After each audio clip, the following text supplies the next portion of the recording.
नमस्कार, बहुत स्वागत है आपका। मैं हूं आपके साथ ऋतु ज्ञानवानी। बुलेटिन में सबसे पहले बात आज दिल्ली में हुई कांग्रेस की सीईसी की बैठक की। आपको बता दें, ये बैठक हुई जिसके बाद प्रदेश कांग्रेस प्रभारी कुमारी शैलजा ने कहा कि छत्तीसगढ़ की सभी 90 सीटों पर चर्चा हुई है। दोबारा फिर से बैठक होगी और पहले चरण के लिए 1-2 दिन में सूची जारी करेंगे। आम सहमति से फैसला कर रहे हैं, कहीं कोई विवाद ना हो। 1-2 जगह अभी और जानकारी लेनी है, इसके बाद बाकी सीट भी क्लियर कर देंगे। उन्होंने बताया कि दोबारा फिर बैठेंगे, हाईकमान से बात करके अंतिम फैसला किया जाएगा। वहीं टीएस सिंहदेव ने कहा कि पहले चरण के लिए कम समय है, इन सीटों पर जल्दी प्रत्याशी घोषित करेंगे। साथ ही उन्होंने कहा कि पार्टी का चेहरा वही होगी जिसे पार्टी कहेगी।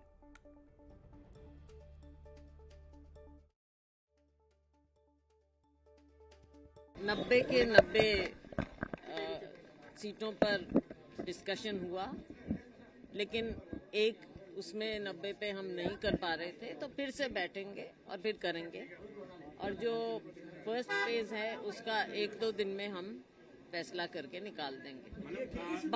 हाँ, तकरीबन आम सहमति से सब कुछ हो रहा है। कहीं किसी सीट पर कोई विवाद नहीं है, सब आपस में ठीक हो रहा है। 1-2 जगह जैसे है कि थोड़ा और इनपुट लेना है हमने, तो वो लेकर हम जल्दी ही 1-2 दिन में और क्लियर कर देंगे। मैम, तो पहले सीटों पर सिंगल कितनी सीटें हैं सर? 90 पे डिस्कशन हो। सर ये बताइए कि क्या कोई सीट आज फाइनल नहीं, ये कहना चाह रहे हैं? भूपेश बघेल की फाइनल मानी, आपकी सीएम साहब की फाइनल माननी चाहिए। सर सीएम फेस कौन रहेगा? 71 सीटिंग के दायकों में एक डिक्लेयर मान लेना चाहिए। सर सीएम फेस कौन रहेगा इलेक्शन में? पार्टी जिनको कहेंगे। छत्तीसगढ़ के चुनावी संग्राम में बस्तर वो केंद्र है जिस पर मजबूत पकड़ के लिए एड़ी चोटी का जोर लगाया जा रहा है। बस्तर में खोई सियासी जमीन तलाशने के लिए बीजेपी सधी हुई रणनीति के साथ आगे बढ़ रही है। दावा इस बार बस्तर में कांग्रेस का सूपड़ा साफ करने का है।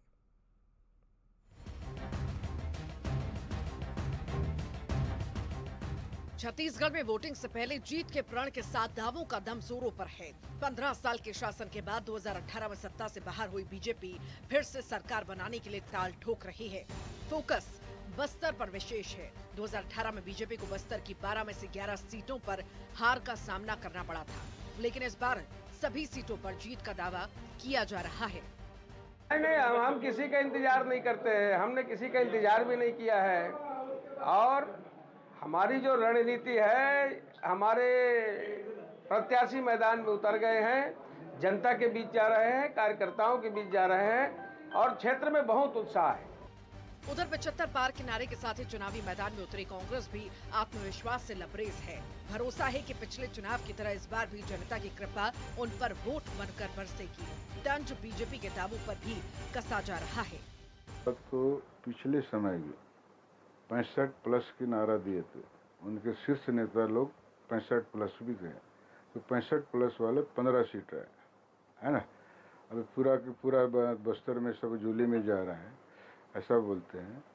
तो सभी मतदाता, सभी बस्तरवासी, किसान, मजदूर, कर्मचारी सब कांग्रेस के पक्ष में माहौल बना रहे हैं, कांग्रेस के पक्ष में वोट देने के लिए मन बना लिए। छत्तीसगढ़ के चुनावी रण में बीजेपी अब तक अपने 85 उम्मीदवारों का ऐलान कर चुकी है, तो वहीं कांग्रेस में मंथन का दौर चालू है। जानकारी के मुताबिक प्रक्रिया अंतिम दौर में है और श्राद्ध पक्ष खत्म होने के बाद किसी भी वक्त लिस्ट जारी कर दी जाएगी, जिसके बाद पता चलेगा कि बीजेपी के योद्धाओं के सामने कांग्रेस ने किस पर दाव चला है। Bureau report, news 18।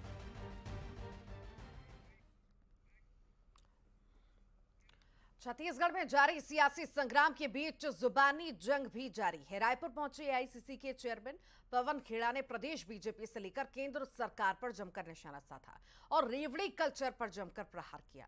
Pawan Khera के जवाब में छत्तीसगढ़ के पूर्व मंत्री बृजमोहन अग्रवाल ने पलटवार किया। कहता हूं, अभी जो मैंने बखान किया हमारी राहत, उसको वो रेवड़ी कहते हैं। अगर धान में किसान को कीमत मिले तो प्रधानमंत्री को उनको उसमें रेवड़ी दिखती, उन्हें आपत्ति इस बात से। तेंदुपत्ता की अच्छी कीमत मिले तो प्रधानमंत्री को उसमें भी रेवड़ी दी। आप मुझे बताइए वो रेवड़ी है या राहत? कांग्रेस तो उसे राहत मानती। अदानी को दोगे, वो किसको राहत दे रहे हो आप? तो क्या अदानी को राहत की आवश्यकता है? राहत की आवश्यकता तो मजदूर, किसान, आदिवासी, मध्यम वर्ग के श्रेणी के लोग, हम सबको राहत की आवश्यकता है। लेकिन प्रधानमंत्री को हम सबको जो मिलता है वो रेवड़ी दिखती है, अदानी को जो मिलती है वो राहत। अब आपके सामने हर बार जो भी यहाँ प्रेस वार्ता करता है वही खाता ही बघेल साहब की सरकार का आपके सामने रखता है। मुझे लगता है कि एक एक वोटर को रट गया होगा अब तक तो क्या क्या काम हुआ है इस सरकार का। अगर ऐसी सरकार, ऐसी पार्टी हो जिसको मुझे बड़ा अच्छा लगा, बड़ा मैंने इसलिए अनुमति ली इनसे, विनोद जी से भी और शुक्ला जी से भी और राधिका जी से, कि कहीं आज आपके सामने दिखाना चाहूँ कि बटन कमल पर दबेगा तो वीवीपैट से अदानी निकले। अगर कमल दबाएंगे तो छत्तीसगढ़ का विकास निकलेगा। अगर कमल दबाएंगे तो भूपेश बघेल के शराब, कोयला, जमीन, जंगल, डीएमएफ, कैंपा, धान, रेत, सीमेंट का घोटाला निकलेगा और वो जेल जाएंगे। पीएससी का घोटाला निकलेगा जिसमें लाखों युवाओं के जीवन के साथ में इन्होंने मजाक किया है,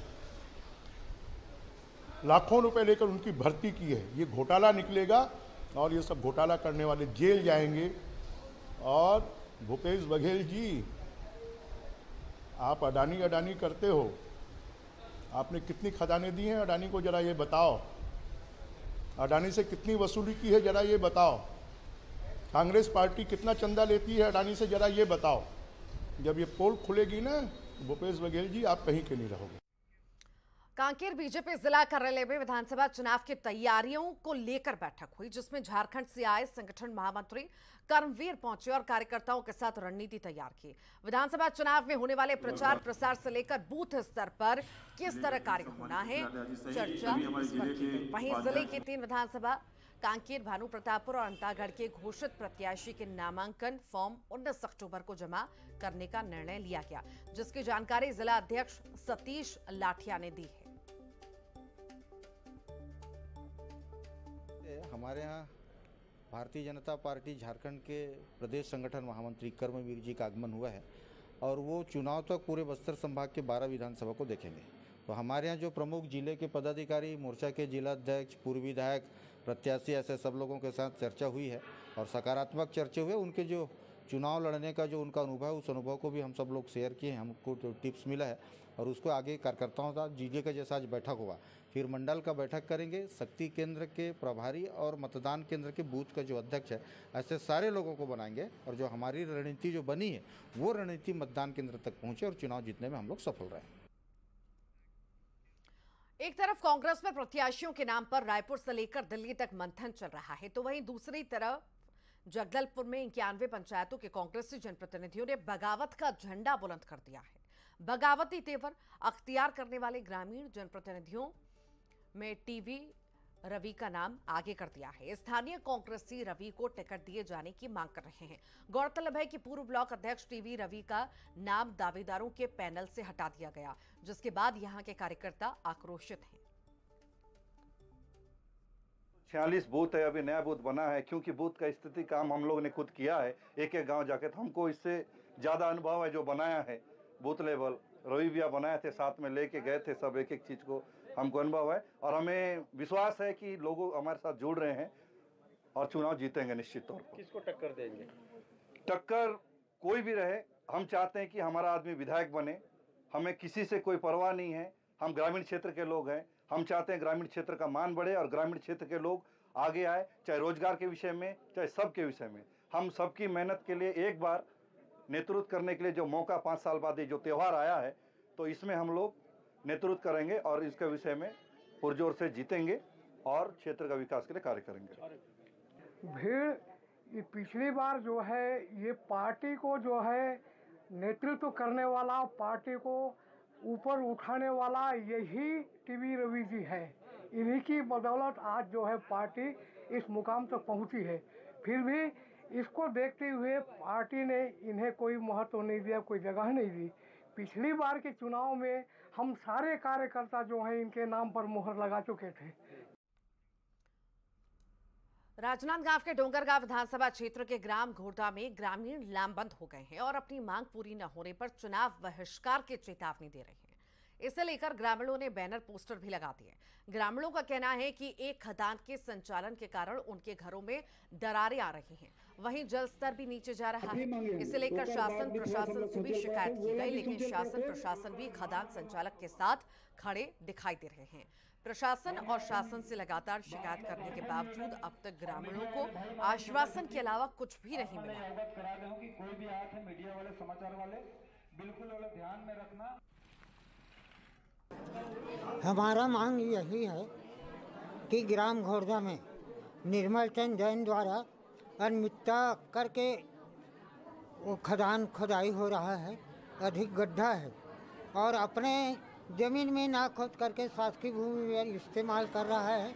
इसको शासन प्रशासन से सभी मांग किया गया, लेकिन शासन प्रशासन का कोई सुनवाई नहीं है। इसलिए हम आज ग्रामवासी घोरदा द्वारा हम चुनाव का बहिष्कार करने आए। ये खदान की समस्या ही हमारी प्रमुख विषय है, जिसपे आज हम चुनाव बहिष्कार तक पहुँचे हैं। स्टार्टिंग 40 साल पहले इसका जो सरकारी लीज था 378 पे मिला था, जो सरेंडर कर चुके हैं 2008 को। उसके बावजूद उस पर अभी भी खुद का फार्म हाउस चला रहे हैं, जो कि अवैध है। यहाँ समस्या लगभग 40 वर्ष से ग्राम पंचायत घोरदा में खदान के समस्या है और एक खदान लड़ाई है कम से कम हमन कई वर्षों से करत है, लेकिन हमार तकलीफ ज़्यादा बढ़ गए है और तकलीफ में आके हमन खदान ला बंद कराए के ये गांव हमन एकजुट होके काम करत हन, ओमे हमला सफलता हासिल होना चाहिए और खदान पूरा बंद होना चाहिए। सरगुजा जिले की सीतापुर थाना पुलिस ने साइबर फ्रॉड करने वाले 2 आरोपियों को कल्याणपुरी नई दिल्ली से गिरफ्तार किया। आरोपियों के पास से 2,60,000 रुपए से अधिक की रकम सहित अपराध में इस्तेमाल 2 मोबाइल फोन भी जब्त किए। मामले में दोनों आरोपी सागर और पवन के खिलाफ धोखाधड़ी का मामला दर्ज करते हुए जेल भेज दिया गया है।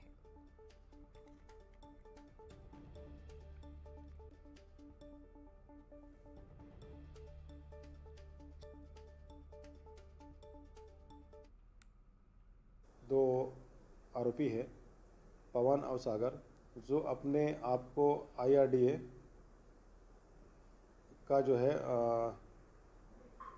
मैनेजर बताकर, फंड मैनेजर बताकर जो सोनतराई के व्यक्ति है उसने जो है ये सोनतराई थाना सीतापुर एरिया के उसने जो है अपने आप को मैनेजर बताकर ठगी किया, पॉलिसी के नाम से ठगी किया है। और इसी क्रम में थाना सीतापुर अपराध दर्ज किया गया और विवेचना क्रम में ही पता चला कि दोनों ठग दिल्ली के हैं। दोनों ठग को हमारे साइबर टीम और थाना की टीम द्वारा जो संयुक्त रूप से ज्वाइंट होकर ये लोग जो है परामर्श कर आरोपी को गिरफ्तार किए हैं। दुर्ग से बड़ी खबर की बात करेंगे। लोक कलाकार अमृता बारले का निधन हो गया है। शंकराचार्य अस्पताल में अंतिम सांस ली। कुछ समय से बीमार चल रही थी। राष्ट्रपति सम्मान से सम्मानित थी अमृता। मिनी माता राज्य अलंकरण से सम्मानित थी।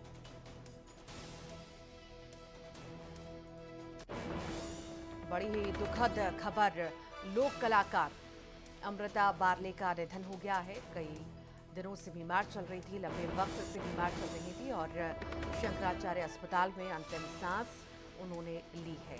राष्ट्रपति सम्मान से सम्मानित भी थी अमृता। मिनी माता राज्य अलंकरण से सम्मानित उनको किया गया। लोक कलाकार रह चुकी हैं अमृता बारले, जिनका निधन आज हुआ है। शंकराचार्य अस्पताल में अंतिम सांस उन्होंने ली है। लंबे वक्त से वो बीमार चल रही थी और उनका इलाज चल रहा था। अब जाकर के उन्होंने अंतिम सांस ली है। बता दें, राष्ट्रपति सम्मान से अमृता सम्मानित थी। मिनी माता राज्य अलंकरण सम्मान से उन्हें सम्मानित भी किया गया था राष्ट्रपति द्वारा। कुछ समय से बीमार चल रही थी और शंकराचार्य अस्पताल में उन्होंने अंतिम सांस ली है। ज्यादा जानकारी के लिए हमारे साथ मिथिलेश जुड़ गए हैं। मिथिलेश, बड़ी ही दुखद खबर, लोक कलाकार अमृता बारले का निधन हुआ।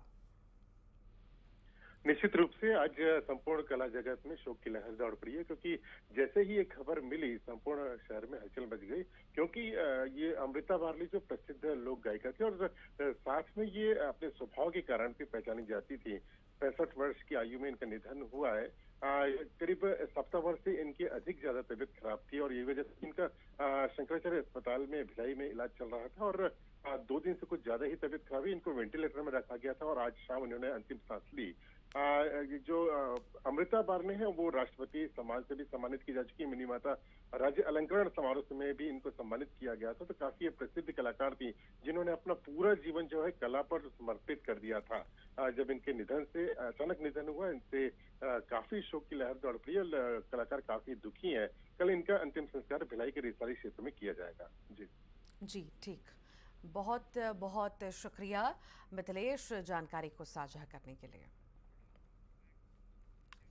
कांकेर जिले की तीनों विधानसभा कांकेर, अंतागढ़ और भानु प्रतापपुर में चुनाव की तैयारियां पूरी हो चुकी हैं और चुनाव आयोग छत्तीसगढ़ में 2 चरणों में चुनाव कराएगा, जिसकी घोषणा कर दी गई है। पहले चरण में 7 नवंबर को चुनाव कराए जाएंगे, जिसमें जिले के 3 विधानसभा सीटों पर मतदान होगा, जिसको लेकर पुलिस प्रशासन ने तैयारियां कर ली हैं और सुरक्षा व्यवस्था को पूरा कर लिया है। सभी विधानसभा मुख्यालय में फ्लैग मार्च भी निकाले गए हैं और लोगों से चुनाव में शांतिपूर्ण तरीके से मतदान करने की अपील भी की जा रही है। सभी सीमावर्ती क्षेत्रों में चेक पोस्ट लगाकर बाहर से आने वाले वाहनों की चेकिंग की जा रही है।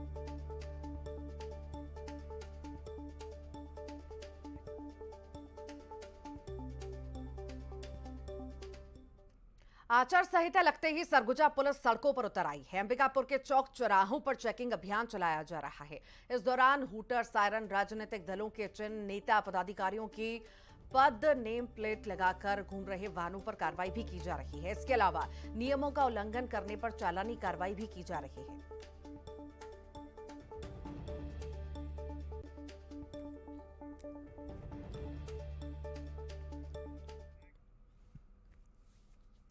और इसी के साथ ही फिलहाल के लिए बुलेटिन में इतना ही।